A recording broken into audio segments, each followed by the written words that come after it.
Je suis contente de vous retrouver aujourd'hui.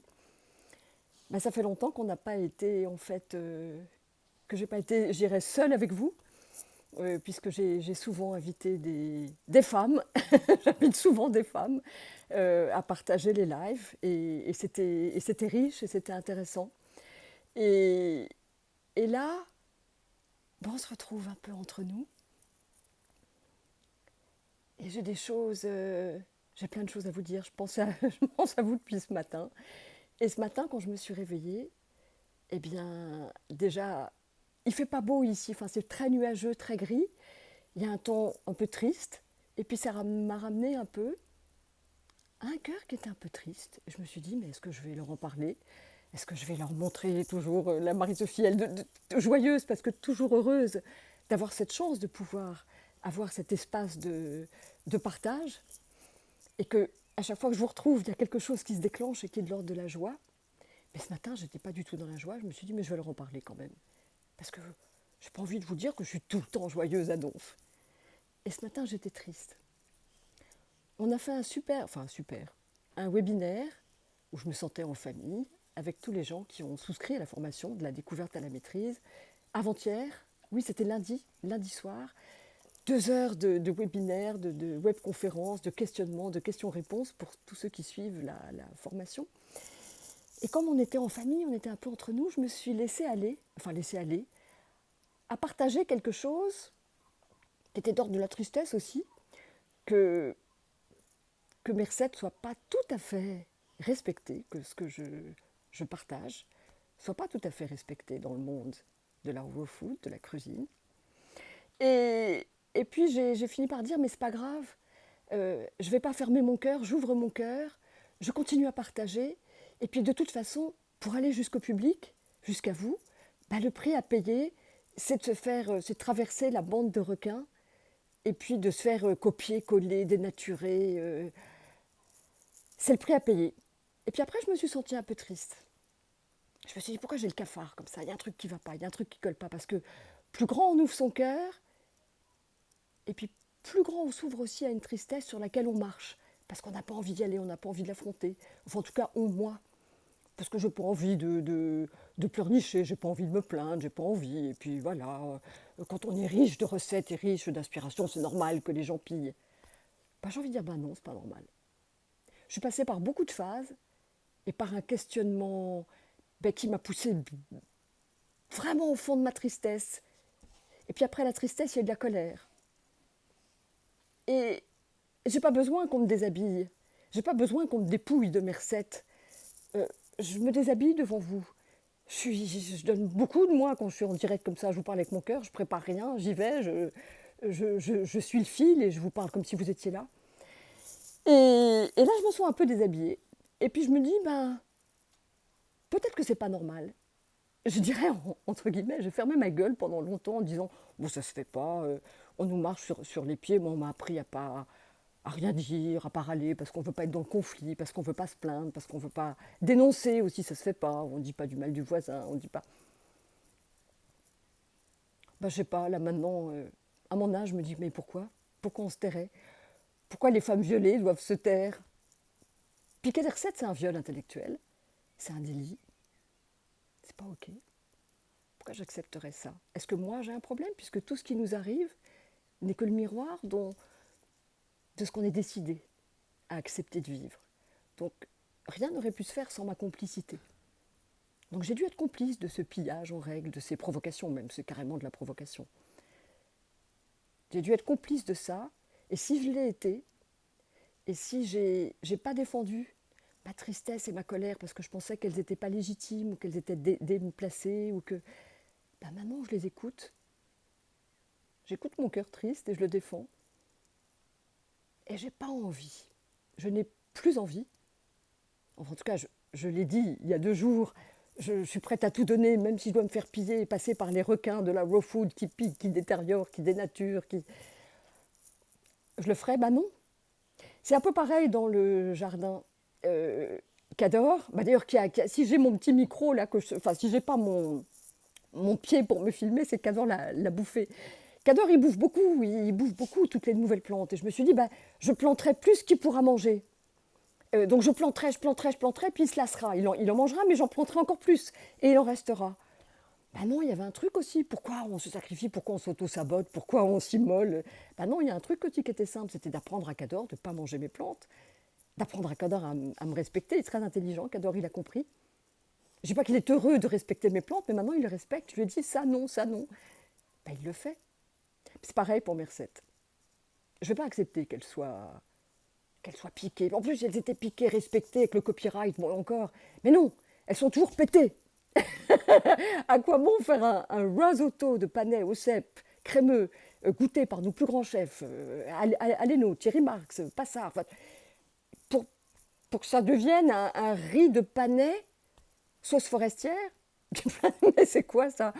Alors, au début, je trouvais ça marrant. Je disais, bah, si on pique des recettes ou si on les copie, c'est qu'elles doivent être bien. Donc, je disais rien, je disais plutôt flatteur. Mais au bout d'un moment, non, pas du tout. Non, non, moi, ça me flatte plus, ça m'agace. Ça ne me plaît pas. Et comme je suis venue à écouter plus mon cœur qu'avant, je marchais un peu dessus aussi pour, je sais pas pourquoi, parce qu'on m'a pas appris. Moi, on m'a appris à tondre l'autre joue, à pas râler, à être bien élevé. Ça fait partie de la bonne éducation, de se taire, de pas oser râler de tout. Non, mais maintenant, non, non, je suis pas d'accord. Je pense que on est dans un monde où on accepte le pillage, le vol, le, le mauvais esprit, la dénaturation. On accepte parce que c'est normal, bah c'est le monde. Mais non, on peut rêver d'un monde et le construire à la hauteur de ce qu'on rêve. On peut aussi décider que les gens qui font le même métier ou qui prétendent faire le même métier ne soient pas des compétiteurs, mais soient des gens qui marchent ensemble et puis qui se renvoient la balle, qui se respectent, qui obéissent à une espèce de code, de code d'honneur de chevalier. Mais quand on s'improvise chef, qu'on fait des formations en un mois pour donner un titre qu'on ne possède pas soi-même, quand on n'a jamais fréquenté une cuisine, et qu'on encourage les gens à diffuser des copier-coller dénaturés sur Instagram, mais en tout cas, ce n'est pas le métier que je fais moi, et c'est pas du tout envie. J'ai pas envie de traverser tous ces requins, j'ai plus envie. Il a fallu que je m'entendise que j'étais prête à le faire pour que je réalise à quel point j'avais pas envie de faire ça. Et que là, j'étais complice de quelque chose qui n'était pas respectueux. Et si je commençais à me respecter moi, bien peut-être que les autres me respectaient. Et peut-être que pour ça, j'ai besoin de votre aide. Parce qu'il est toujours possible de dénoncer avec élégance quelque chose qui ne l'est pas. En tout cas, Thierry Calasnovas a dit, vraiment j'adore Thierry, a dit quelque chose de très intéressant. Il a dit, ils ont réussi à écornifler le messager, mais pas le message, et le message est porté. Mais moi je reprendrais sa phrase et je la dirais un petit peu différemment. La messagère, non, parce que la joie de cuisiner, j'ai encore créé des recettes. Là, c'est quand je dis époustouflante, je sais de quoi je parle. Hein. Et puis, je relèverai le défi. Vous vous rappellerez de ce que je vous ai dit et vous verrez à quel point les recettes que je crée dans ce moment, quand je les lâcherai, sont époustouflantes. J'ose le dire, hein, je sais de quoi je parle. J'ai une créativité jaillissante. Donc la source et la messagère, non, elle n'est pas atteinte. Je m'en fous, on peut dire de moi ce qu'on veut, c'est ma personne qu'on attaque. Je m'en fous, ça fait tellement longtemps que je suis habituée à ça, être exposée publiquement. Et l'image que se font des gens, que se font de moi les gens et ce qu'ils peuvent en dire, ça leur appartient. À la limite, ça ne me concerne même pas. Par contre, mon travail et ma création, mon message, eh bien, j'attendrai que ce soit un tout petit peu nettoyé et qu'il n'y ait pas tous ces requins qui, quand je sors une purée de carottes, une soupe de carottes, 5 personnes là au foot sortent une purée de carottes à l'orange, pareil, et changent un truc et un machin. Non, je vais attendre que ça se calme un petit peu et que le terrain soit un tout petit peu plus nettoyé avant de sortir mes recettes dans un écrin qui sera digne d'elles. J'ai pas envie de donner des perles au pourceau. J'ai pas envie, j'ai plus envie. Donc je continue à créer, je continue à tourner, parce que ça, c'est un vrai bonheur. Tourner et créer, c'est un vrai bonheur. J'ai une source jaillissante, je suis dans les conditions idéales. J'ai créé ces conditions idéales et je me suis mise pour partager le meilleur et pour donner le meilleur, pour créer le meilleur. Mais maintenant, pour partager le meilleur, il faut que ce soit joyeux, il faut que je le fasse le cœur heureux. Et là, j'ai un peu forcé mon cœur, parce que j'ai oublié d'être vraie en étant gentille. J'ai forcé, il ne faut jamais forcer son cœur. Il faut tout faire, enfin en tout cas moi j'ai envie de tout faire de tout mon cœur, j'ai envie de donner de tout mon cœur et qu'il n'y ait pas un petit cœur brouillé, un petit cœur triste et en colère aussi. De voir qu'à chaque fois que je donne un truc, C'est repris dès le lendemain ou même dans la semaine, et dénaturé, machin, sans même un petit copyright, sans même un petit coucou. Je vais vous dire un truc, parce que je le pense. Et là, je prends le risque d'être tellement vrai, de vous livrer tellement le fond de mon cœur. Et tant pis si ça passe ou ça casse, je m'en fous. Vous avez la chance, en France, d'avoir une rose chef qui vous donne des recettes inédites, qui va vous donner d'ailleurs, là, je me donne 1 an et demi pour donner complètement toute la grammaire culinaire de cette raw food, qui est mon amoureuse, à laquelle je consacre ma vie. Sans vie privée, hein, jusqu'à maintenant. Peut-être me mettre à en avoir une et penser à mon cœur et à mon corps. Mais voyez, vous avez la chance d'avoir une rechef, j'ai pas du tout qui redonne les lettres de noblesse, bon, blablabla.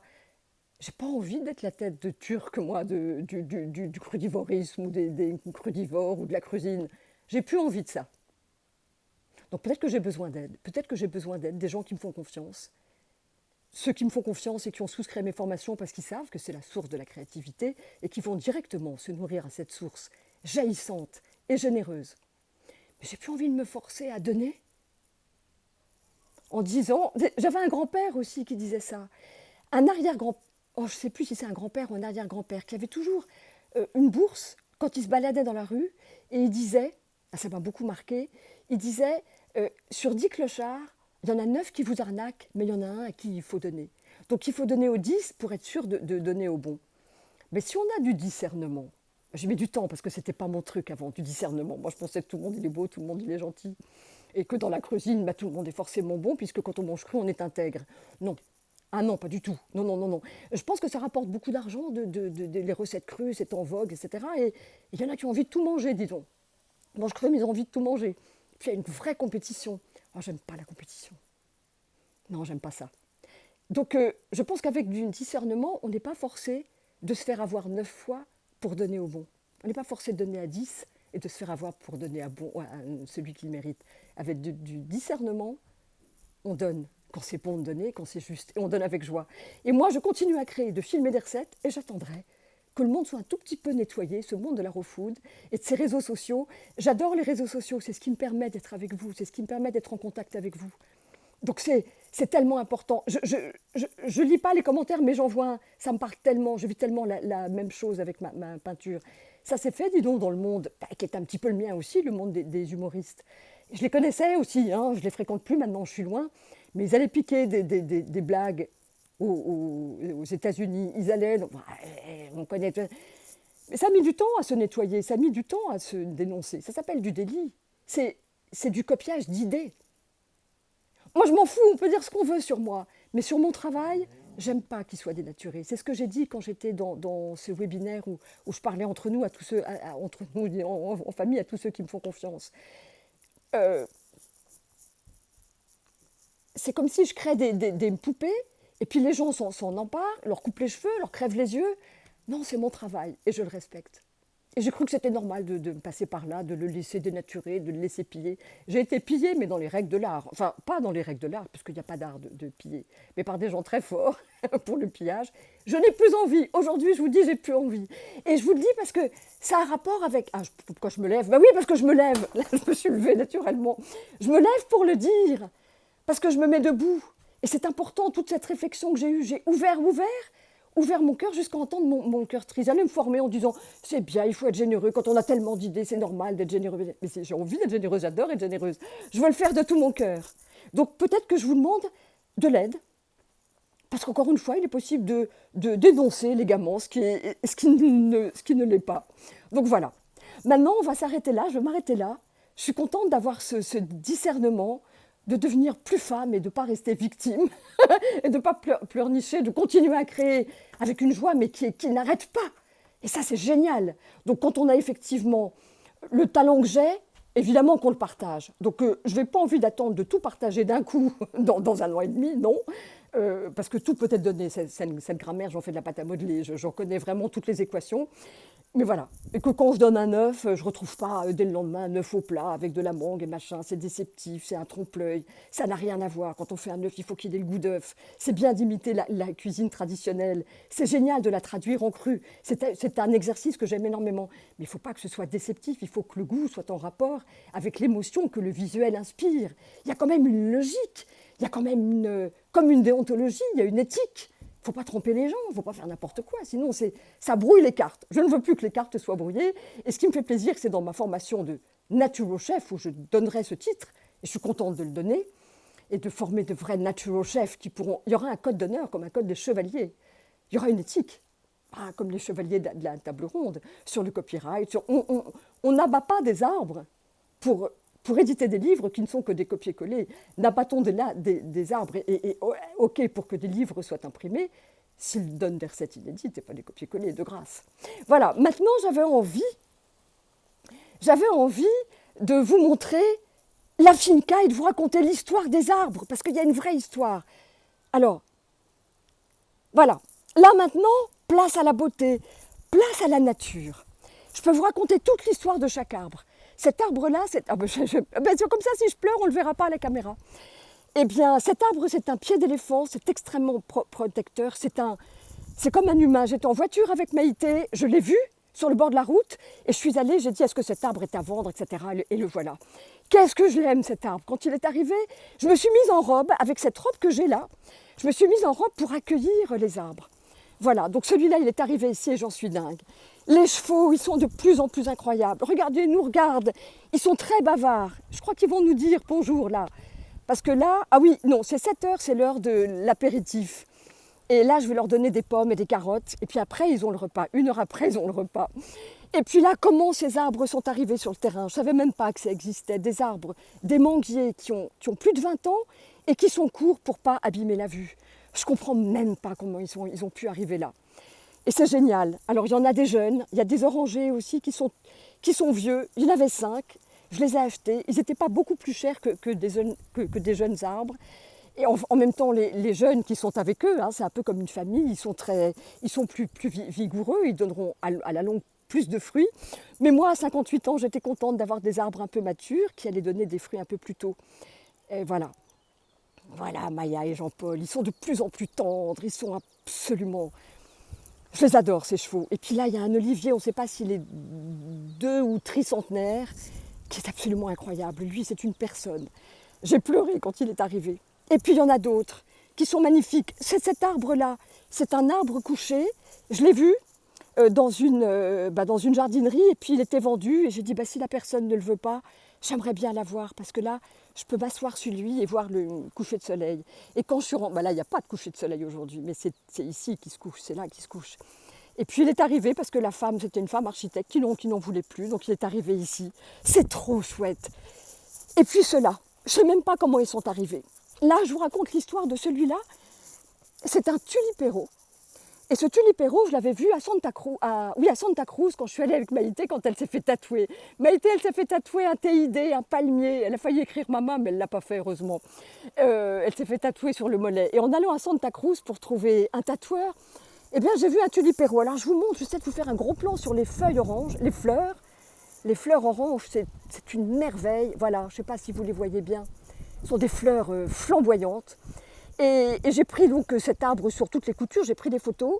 Et puis j'ai trouvé des petits arbres, alors gros comme mon pouce. Et je me suis dit, je les prends, j'en achète 3 petits, ce sera pour mes petits-enfants, parce que je ne pourrai jamais les voir grands. Mais c'est pas grave, je les aime. J'ai enrobé le tronc avec mes mains et j'ai dit, je t'aime arbre. Et comment il est arrivé 1 semaine après, on me montrait une photo de cet arbre, quelqu'un n'en voulait plus, parce que ça prenait trop de place, parce que c'était trop grand, parce que et le voilà sur mon terrain. Ça, c'est un miracle parce que comment pouvais-je penser que ça puisse être possible qu'un arbre de 70 ans vienne sur mon terrain? Il fait peut-être, je sais pas, 7, 8, 10 mètres.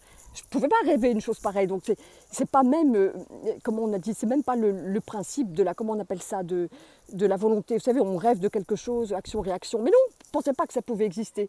Et celui-là, je ne peux pas goûter ses fruits, je ne sais pas ce que c'est. Pareil, il était depuis longtemps, personne n'en voulait. Et alors, il paraît que ça a un goût d'avocat ou chocolat, je ne sais pas, on va bien voir. Il est très heureux ici. Et puis celui-là, on me l'a donné. j'ai payé le transport et la plantation, ce qui est déjà bien, enfin ce qui est déjà beaucoup. Mais cet arbre, voilà, alors il est encore enrobé, c'est un palmier canarien. Je rêvais d'un palmier canarien et le voilà. C'est dingue, c'est dingue, c'est dingue, ce que c'est beau, j'en reviens pas. J'en reviens pas d'être là, je n'en reviens pas. C'est beau. Et mes chiens, trop mignons. Hein, Hiram, ils sont trop beaux, ils parlent, ils sont joyeux. Et je suis en train de faire des expériences incroyables avec la nourriture. Alors ça m'emmerdait de leur donner des croquettes. Hein. Et j'ai commencé à leur donner des papayes, je commençais à donner les fruits qui sont les moins chers ici, de leur donner des bananes. Ils adorent ça. Donc je vais arrêter de leur donner des croquettes et ils sont beaucoup plus joyeux. Et ils sentent depuis le premier jour l'énergie que j'avais quand je préparais leur nourriture, et ils le sentent, et ils tournaient, et ils sont beaucoup plus joyeux. Donc ça suffit de donner des croquettes. Mais moi, je n'ai pas osé remettre en question ça tout de suite. Hein. Et puis là, voilà, les rosiers qui ont planté tout de suite. Et puis là, il y a des vignes, il y a du raisin muscat. J'attends qu'ils fassent leurs racines dans les pots pour les planter après. Il faut attendre 1 ou 2 mois pour que les racines se renforcent. Et puis voilà, là, il y a un ficus. Donc il y aura de la vigne sur toute la tonnelle. Et puis là, il y a des stéphaniotis. Et là, ça a un goût de jasmin, ça sent le jasmin et le lilas. C'est encore plus très différent. Voilà, c'est entre jasmin et lilas, c'est génial. Et puis là, voilà, je vous montre et puis après on ira plus loin. Mais là déjà, et là, ce sont des hibiscus qui sont taillés de façon à faire, ça va faire comme un parasol. J'en suis dingue de ces hibiscus. Regardez ça, comme c'est beau. J'en ai vu les tremblotes. Voilà, c'est superbe. Donc je rends grâce d'être ici. Ici, je peux donner le meilleur et j'arrête pas de tourner des recettes. Ça, ce sont des roses qui sont comestibles. Toutes, elles sont comestibles. Regardez, elles sont plantées à peine toutes petites. Et voilà. Voilà. Oh, regardez comme elle s'étire. Je fais comme elle, du coup. Et puis, Cador aussi, il fait comme elle. Voilà, mes petits loups. Je suis contente de rester en contact avec vous. Je me réjouis de vous retrouver mercredi prochain. J'ai la patate. Mon cœur était triste ce matin, mais le fait de l'ouvrir m'a rendu ma joie et ma vérité. Parce que quand c'est triste, c'est qu'il y a un truc à traverser. Et plus on ouvre, plus on est en rapport avec une tristesse et même une colère. Et qu'est-ce que c'est bon de la traverser? Qu'est-ce que c'est bon de l'exprimer en confiance, en assumant. Et ça laisse tellement de place à la joie et à la créativité. Je vous retrouve. Et je me réjouis de vous accompagner en ligne. C'est génial pour moi, j'adore ça. Je suis depuis 4h du matin. Ce matin, j'étais réveillée à 4h du matin et je répondais aux mails, à tous les commentaires après le webinaire. Joie d'inscrire tous les nouveaux inscrits à la formation avec la promo qui est encore jusqu'au 9 mai. Et c'est une joie de vous accueillir, vous posez plein de questions, vous m'envoyez plein de commentaires élogieux. Vous êtes heureux, ça nourrit mon bonheur et ça me donne la patate. Je vous serre contre mon cœur. On se retrouve bien vite. Et puis, je vous dis à tout le temps. Là, le vent se lève. À tout le temps.